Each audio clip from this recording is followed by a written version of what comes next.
When you get her and you act with nobility with her, many people come and say it's boring. There's no excitement.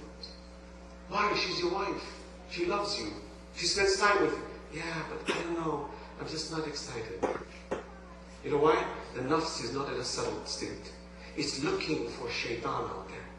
And then you'll find that they'll chase a woman. They'll get this woman. Very hard to get. You know how many brothers I hear, and sisters too, where they sit with each other and say, yeah, I'll show you how many girls I can get. How many boys can you get? How many girls I can get? And then when they get them, they throw them. Ah, that one, yeah, that one I used up already. Let's get the next one. It's a joke. This nafs understands the filth. It needs to purify, brothers. I don't have much time to describe this. I'll describe it further tomorrow. And you will see, Allah, I say to you, this Islam is so beautiful. Allah says, Allah bi dhikrillah tatma'inna al-qulub. When you remember Allah, your hearts become at rest. Look at the rich people, the powerful people who are drinking, womanizing, they're not happy. I have stories to tell you, brothers, personal stories that I experienced personally. I'll share, inshallah, if time permits, tomorrow. I don't want to take too much time tonight. Tonight is a momentous night in Karbala. Karbala, to me, represents a people who were grounded, who had their ropes tied around a firm tree. And they came towards me, and they put their hands down on me. They said, Hussanain, you're down in this ditch, come. If you want to get out of this ditch, hold on to my hand. This is Imam Hussein.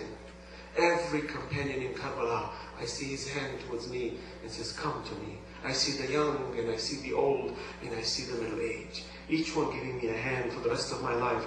One hand says, if you don't like me, go to that hand. If not this one, go to this one. You find a young child is putting a hand to another young child. He says, if you want to understand your role modeling in this world, take my hand. Come to me, I'll help you. You find 7th of Muharram. Imam Hussein had already reached Karbala. He had already camped around the Euphrates. When they arrived in Karbala, they moved right next to the river. Because water is a lifeline. And you find that when Yazid had sent instructions to Ibn Ziyad that absolutely under no condition will we accept anything other than bay'ah from Hussein ibn Ali, meaning he needs to relinquish that rope. Cut that rope. I want him to cut that rope. I want him to come into the ditch with me. Imam says, never. Kill me. I'll never cut that rope. In fact, I'm standing there. I want to get you out, Yazid. I want to get you out of this ditch. But you don't want to take my hand. You want to cut my neck off.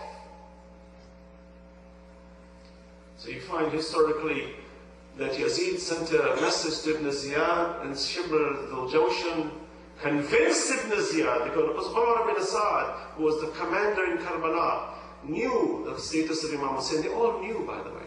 But Umar was scared of fighting Imam Hussein. He knew this is the Imam, the chosen one of Allah, the one Allah commanded to be the Imam of the Ummah. This is the ulil amri minkum. Allah said, Ati'u Allah wa ati'u Rasul wa ulil amri minkum. This is the one. But his greed, al-hakum al-takathur, his greed, his governorship, he wanted money. And Ibn Ziyad from the back is taunting him through Shimr. Because Shimr wanted to take the authority in Karbala. Shimr was among the most wretched of human beings. He was so wretched, he was the human shaitan, if you want to call it, among the shayateen. He is one of them. And he convinces Ibn Ziyad, don't sign any agreement with Imam Hussein, because Imam Hussein comes to him, to Ibn Sa'd, and said, look, you want me. How about I leave this region?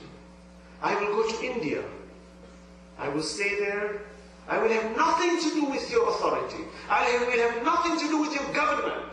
Let Yazid rule as he wills. Leave me, let me go. People think Imam Hussein went because he wanted to fight, to take the power and to be killed and to kill. No. Because the sign of a believer is always to make peace. Find an avenue. Get out of harm's way. This is Islam. Islam is not take a sword and go and fight and get killed. No. Allah says if the enemy starts, then rise. But try to stop it. Allah yuhibbul muqsitin. Allah loves the peacemakers.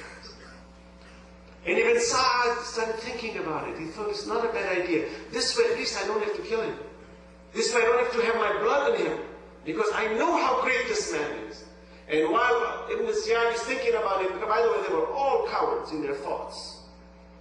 But Shibr comes and says, what kind of a man are you? You will let this man who's in your hands, he's in your clutches, you will let him leave you? Impossible.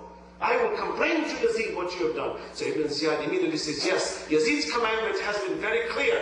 Get his bay'ah or get his head. So do it. So you find that Shibr comes back with a letter to Umar ibn Sa'd. And within that letter, it comes that now prepare. So what they do, part of the agreement was move them out. In the very initial stages after Imam had moved towards the Euphrates, the army came and fought and pushed Imam Hussein out of the Euphrates and moved him on the opposite side. And the enemy prevented anyone from reaching the water. If you and I have any doubts about who's on haqq and who's on batil, you'll see when Muawiyah fought Imam Ali in Siffin, Muawiyah did the same thing. I walked the Euphrates when I was in Raqqa. And you say Muawiyah's army prevented Imam Ali from getting water because they were cowards. They knew if these people drink water, if they have enough energy, they'll fight us all till death, and we will not win. Cowards. True soldiers of Allah never do this. So the Imam...